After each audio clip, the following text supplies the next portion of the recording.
from committing a grievable offense.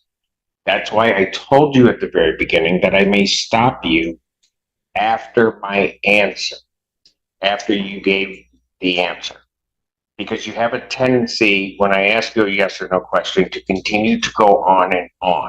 And you are going to get yourself in serious trouble. Very serious trouble. I ask specific questions for very specific reasons, because at some point, here's going to be the problem, Ms. Tope, and I'm just going to lay it out this way, and I'm going to try to lay it out without placing any sort of finding or what I'm thinking. If you as an attorney are given funds by your client, you must hold those funds in trust. That is typically Fixed Housing 401k plan versus Erica Ward.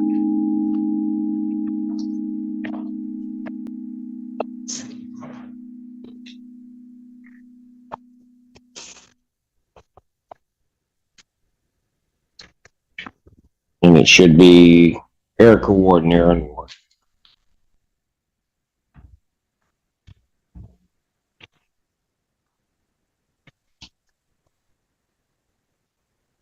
Good afternoon, Your Honor. Steve Otherly on behalf of Plaintiff Fixing Housing 401k plan. Donna Tope on behalf of Aaron Ward and Erica Ward. Tenants on the lease. Okay, where are we on this case, folks? Your Honor, so the last time we were here, if you need me to get into that, you denied defendant's motion to stay the eviction. Correct. And transfer the eviction case to the circuit court.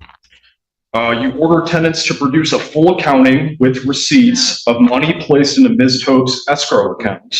Yes. And of transactions made for repairs and purchase of supplies. You also ordered prorated November rent and rent going forward into circuit court escrow. Correct. We had a hearing on Wednesday on the circuit court action. Yes. And as you recall, plaintiff or tenants brought the circuit court action. We filed right away a motion to compel payment of rent, and the circuit court denied our motion for lack of jurisdiction, basically leaving it for you. Your Honor, They did? Your Honor, we don't. Who was that? Judge outside.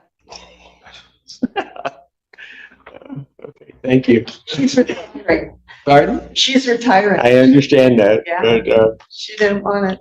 no, Your Honor. no, never say Judge Outside never wanted to deal with it, because that's not it at all.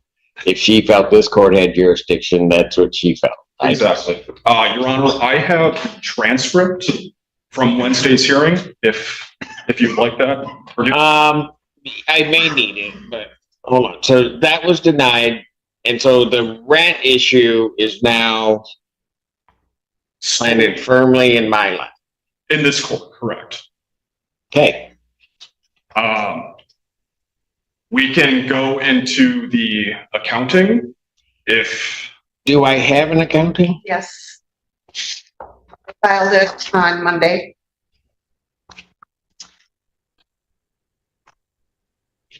With receipts. November 10th. With receipts, and the last page is the final accounting as of that date.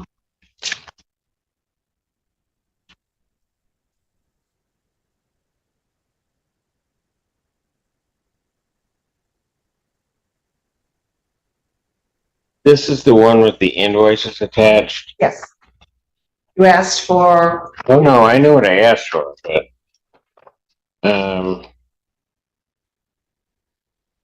go ahead. What were you going to say with regard to the accounting? I see this document. Go ahead. Your Honor, one procedural point. We only received a copy of the accounting because it was e-filed in the circuit court.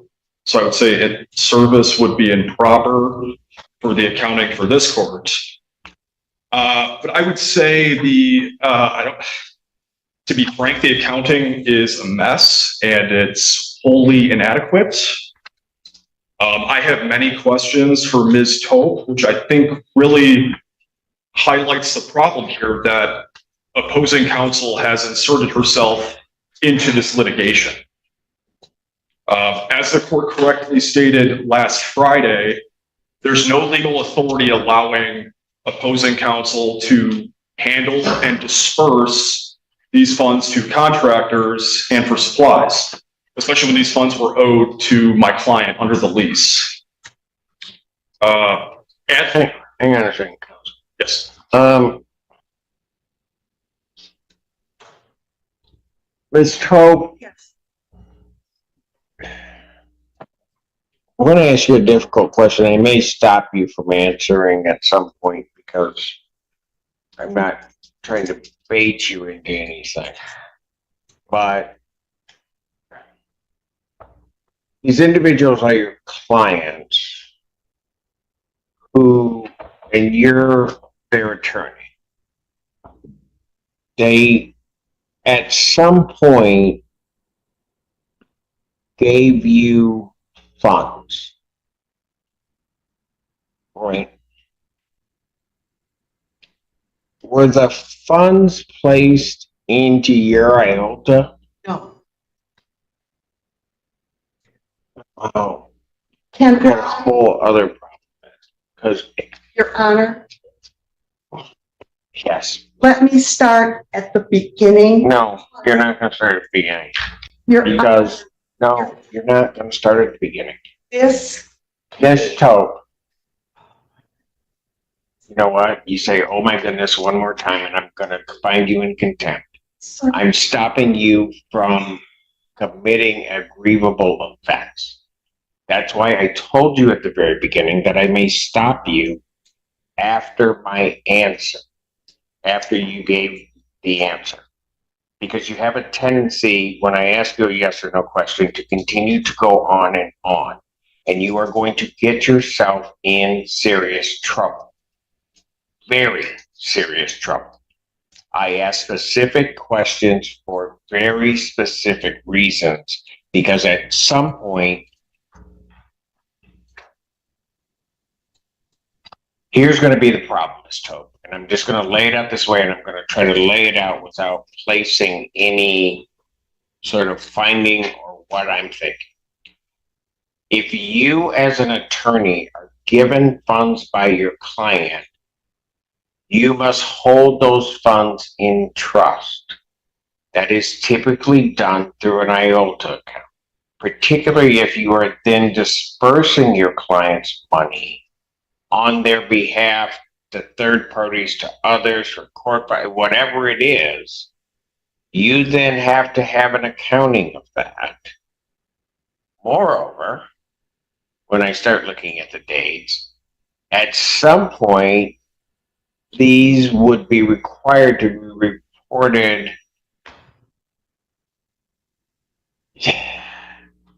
Yes, I'll just leave it there. You're going, this intake and disbursement,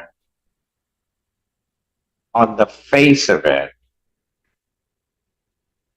had to be done in a particular way. Now, there may be something about the transaction that I don't know, but on the face of it, that's what it looks like.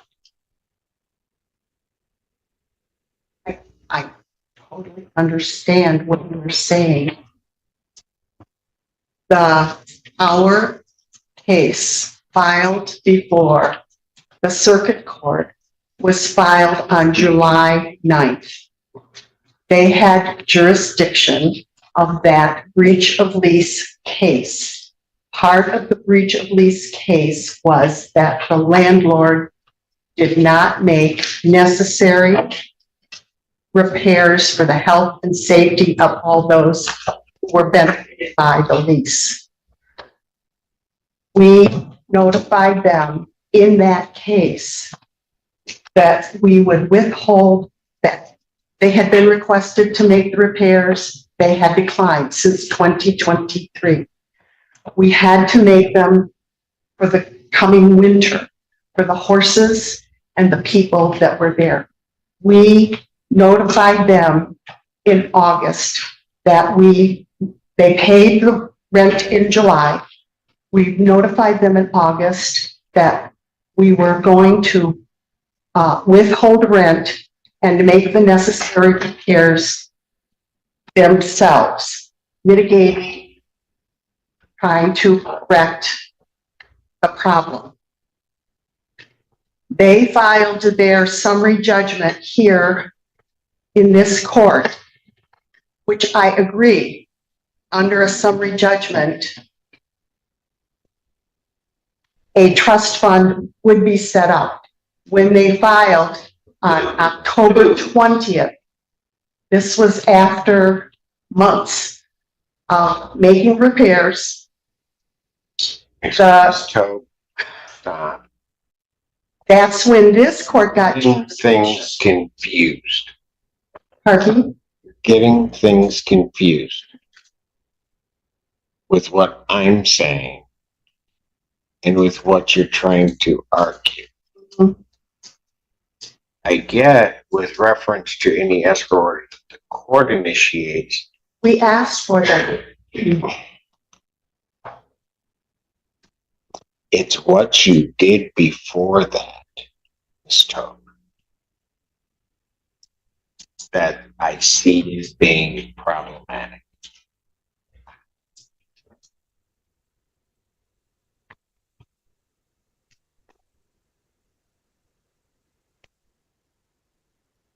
You're acting as an attorney, and I'm just going to say this again, and you take into your possession client funds and then disperse them. So I'm going to put it in the most general sense I can. That has to be done in a particular way with certain accounting that comes with that and certain accounting that must then be recorded.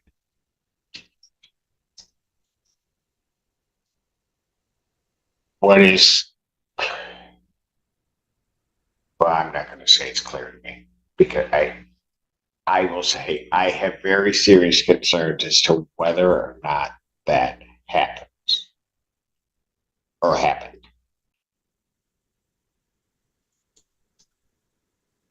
Which, Ms. Toe, may, I'm not saying it will, may subject you to certain liabilities, potentially with the state bar. That would be because of the circuit court case. So, I'll be honest with you. I'm not the one that you're going to have to explain it to. I mean, but I'm doing my best to say that on the face of what I'm seeing, you may be in jeopardy of some adverse consequences because of what's occurred. That's what I'm saying. What I'm also saying, it's troublesome from the court's perspective because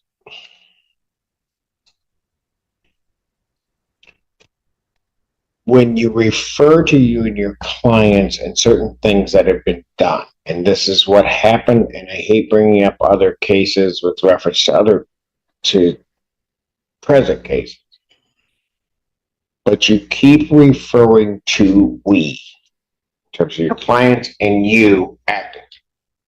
Sometimes that is absolutely appropriate, and I don't it just is. It's just language. Part of the court's hesitation when you are saying it that way is that, and again, I'm saying this and I'm not making a finding, but if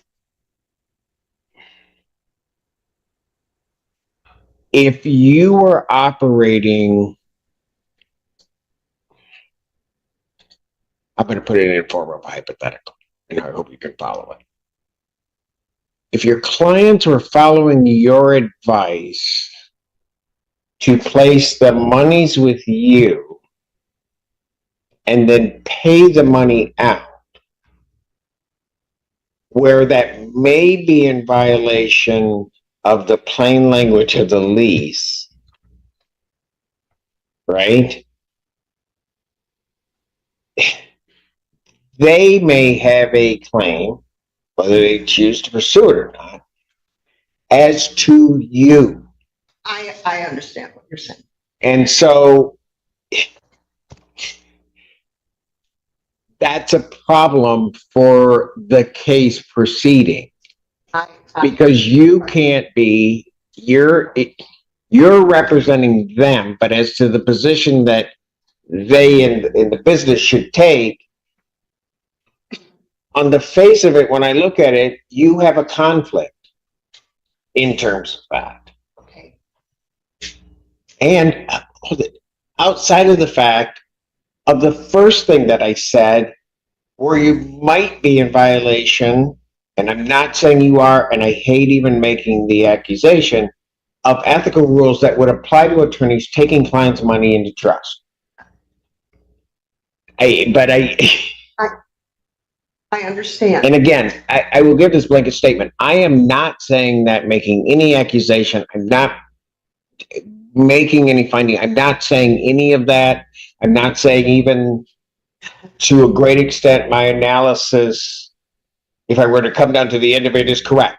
All I'm saying is that's what I see on the surface. And your statement that you said was that if I, as their attorney, gave them advice to do what your hypothetical is suggesting, in this situation, the client asked me to handle, because of the lease, the violations of the lease and the threats that the Fixing Housing made before they filed this action, when we had to file the action in circuit court. Because of the threats, she wanted to have, my client wanted to have everything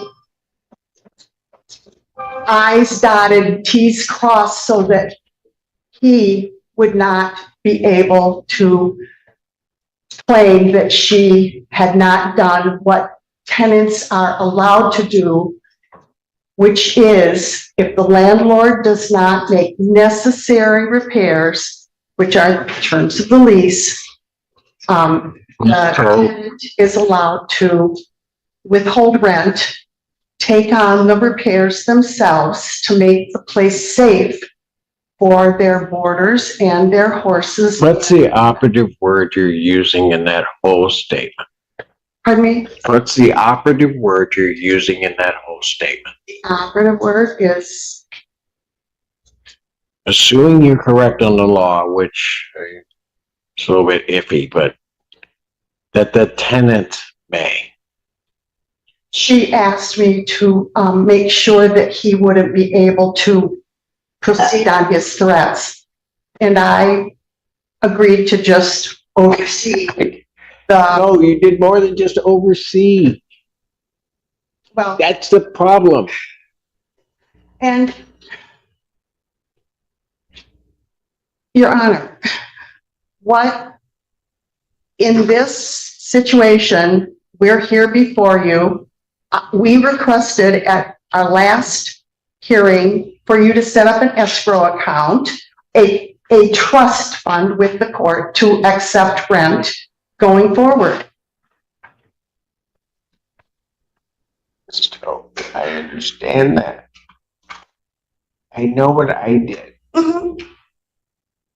That's what we're here to move forward with. Are you not going to allow me to represent my clients going forward? Ma'am, I've not had a motion to force and attorneys withdraw in this case, if I make that decision, then I certainly can make that decision on my own motion, but I don't have enough before me that I would feel comfortable making that decision. It is a monumental decision if a court directs that to happen. I will say, Ms. Toe, I'm concerned as to whether or not that's where we end up. That will, excuse me, I didn't hear. I'm concerned that that's where we may end up. I share that concern. I would like to know how you would like us. Well, I'm okay. So here's what I'm going to do, folks. And I really don't like delaying things. I'd like to try to keep things moving along. But Ms. Toe, because of the things that I've said, and I think you need to take what I'm indicating to you very seriously. Because there's no reason for me to, I really don't have a dog in that fight. There's no reason for me to say it other than the fact that you're facing jeopardy on a number of different levels. You need to get the advice of counsel as to how you should move forward and if you should move forward. Got that.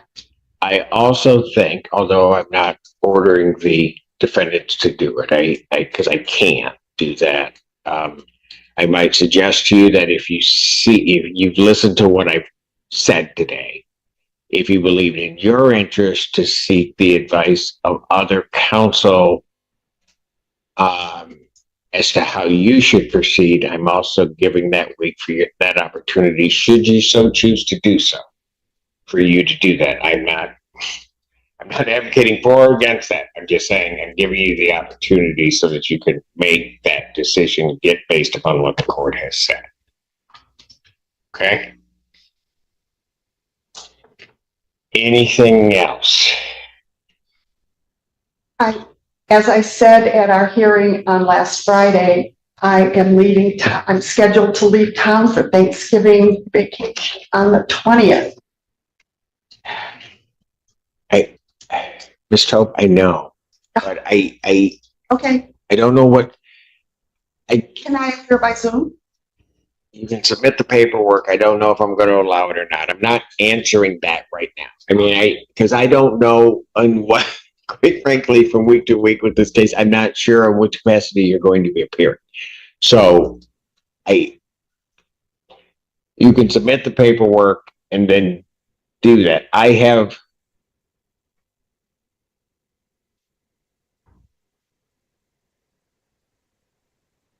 I'll leave it there. I mean, I have a lot of concerns here, folks. I just do. Anything else from the plaintiff? Your Honor, just so it's on the record, the court doesn't need to untangle the mess with Ms. Tope's accounting. But as the court correctly stated last Friday, the lease language is not conditional. Tenants are required to pay base rent of $5,500 per month without any deduction or set off whatsoever. There's no factual dispute that tenants have withheld rent. They admit it. And longstanding Michigan case law in the commercial context, tenants' duty to pay rent is independent of landlord's alleged covenants to repair.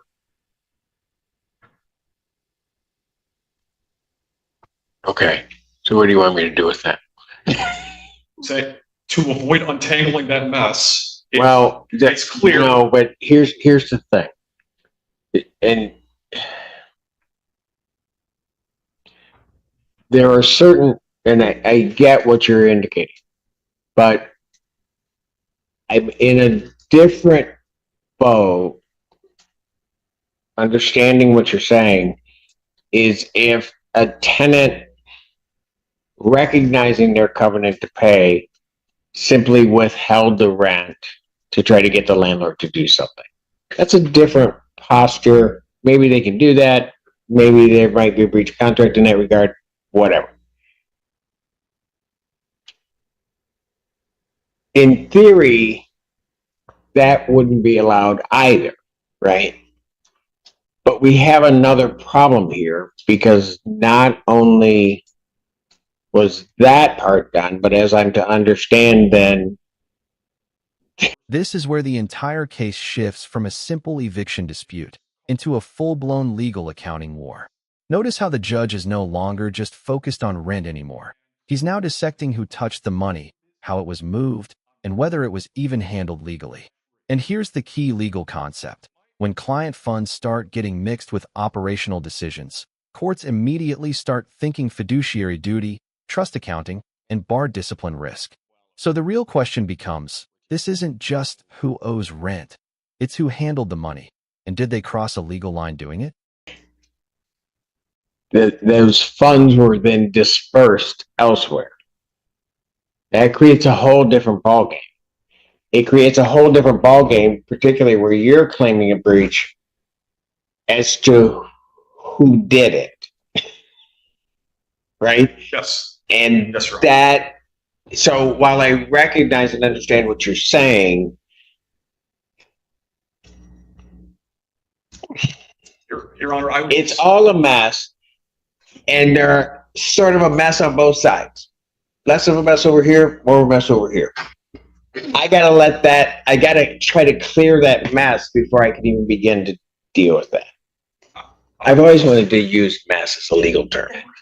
Go ahead. It may be a term of art. I would just say it's the mess that's being caused by tenants, and they're responsible for the actions of their agent, is causing my client prejudice where he's not getting paid any rent, and tenants are operating their business on my client's property rent-free. So my client is the one who's being prejudiced by the mess. And counsel, I'm well aware of that, which is why I'm trying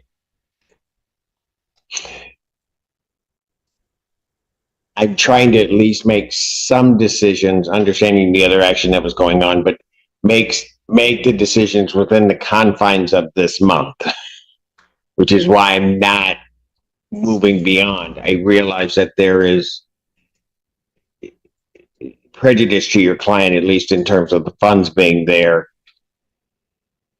As I'm sure you understand, the other issues over here, I've got to deal with, because I think unless they're cleared up, it's going to be even more prejudice to your client, because you're going to be Don Quixote in terms of who you're trying to argue against. Understood. And that has to be solved. That's also why, despite Miss Tope's travel plans, I'm not going to my next date of December 5th.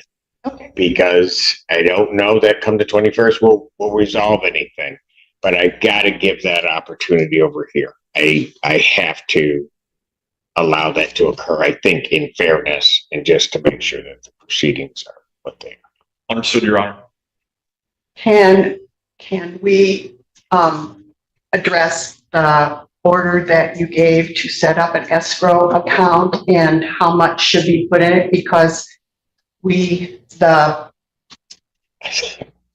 plaintiff in this case was paid $3,600 and some dollars for the rent on November 1st.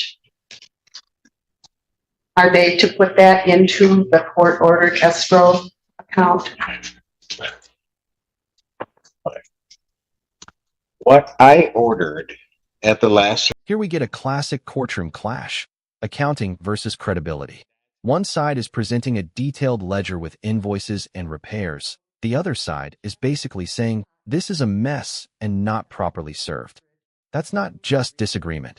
That's a procedural attack on evidence validity. And here's what viewers should catch. Judges don't just care about who sounds right. They care about documentation integrity, service compliance, and whether financial records meet evidentiary standards. So when the judge pauses here, it signals something big. He's not fully trusting either narrative yet, and he's preparing to reconstruct the financial truth himself. Hearing on the 7th. Mhm.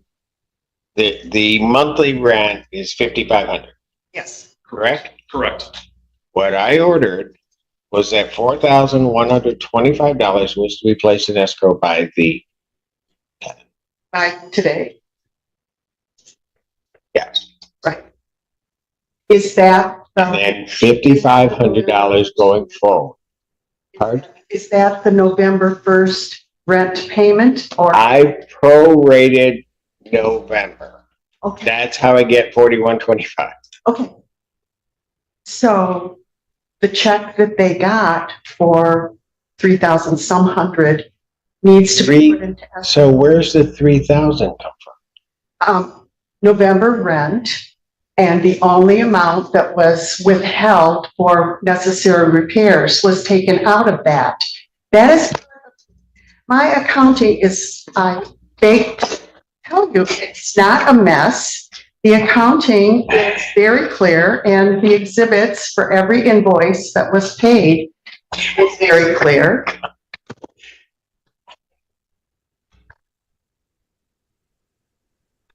Okay. So the last time we were here, and I can't recall independently what the amount of the check was. Did you receive that check? Your Honor, yes, we received it yesterday. And we sent a reservation of rights letter to.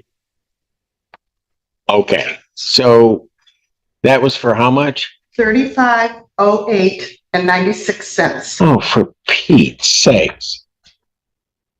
It was sent on November 1st before you made your order to prorate. So we are prepared to make the difference.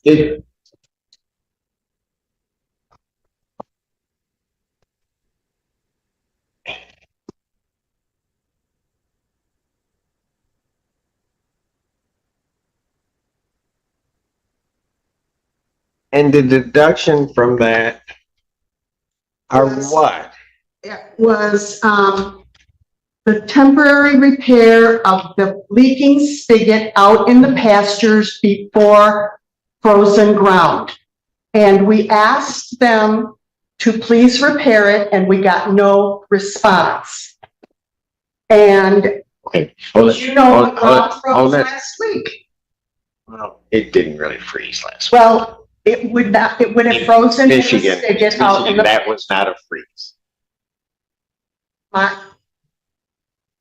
It was 27 degrees for 2 days. I know what the temperature was. I'm just telling you, it was not a freeze of the ground. There was frozen ice in the bucket. Oh, for Pete's sakes, all right, fine, it's frozen ground. I don't care. That was not we had frost. For a spigot out in a pasture to give water to 1,200-pound horses, 35 of which are on the property, we needed to have a fixed spigot that wouldn't freeze. And that's what was withheld from the $5,500 rent due 11/1. Let me ask you this. Did you cash the check? I told my client not to cash the check because I knew about this hearing and we had to send our reservation of rights letter. So we still have it. It would seem like triple, prejudice if he now has to give it back.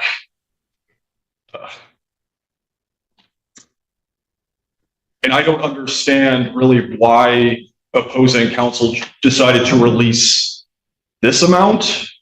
This is the judge's most decisive legal stance so far, and it's subtle but powerful. He's basically saying, on the face of it, you didn't have the right to withhold rent. That phrase, on the face of it, is important. It means the judge is making a preliminary legal impression, not a final ruling, but it strongly signals where the case is heading. And then comes the critical financial ruling. Escrow enforcement stays in place. That means the court is essentially locking future rent into judicial control until everything gets sorted out. At this point, the courtroom dynamic shifts. It's no longer tenant versus landlord. It's both sides versus a court-controlled financial holding system. I don't know, Your I Honor. don't either. It's in the accounting that And was it- filed. It came right before our motion to compel payment of rent hearing. Here's what I will leave that. I'm gonna, you know what? Ms. Tobe, I don't believe that on the face of it, your clients had the right to withhold any portion of that base rent. On the face of it. Now, it may turn out once everything's litigated, something else comes out in the wash, but on the face of it, they're not entitled to do it. They asked him to repair the middle of October. Okay. Got no You keep response. saying that to me. I don't know why people don't think I hear. I hear everything. You saying it to me over and over again doesn't make it more true. I hear you.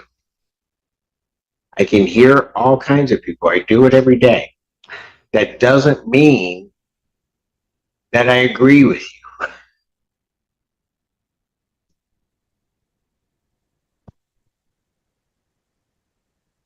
So, since, as I see from this, just the lease language itself, that they would not have been entitled to do that.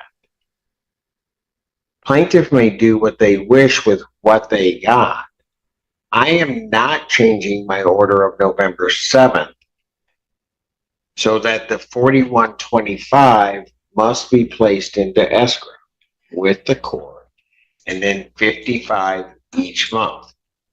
If it turns out, so that your clients understand in the end that what you were doing was all, then seeing the accounting and I'll do the math.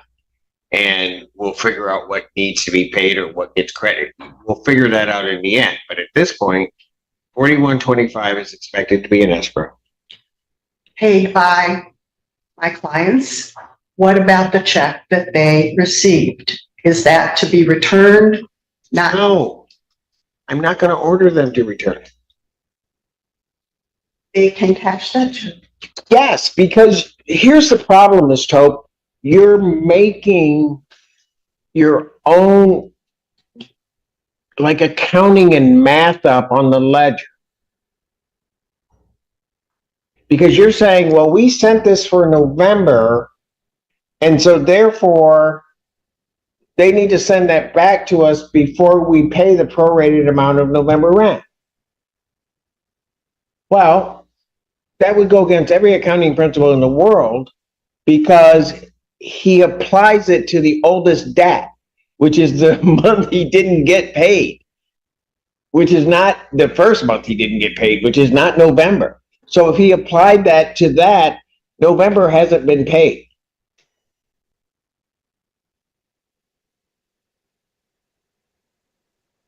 So whether anybody likes it or not, we're going to use my accounting, my math. That's what we're going to do.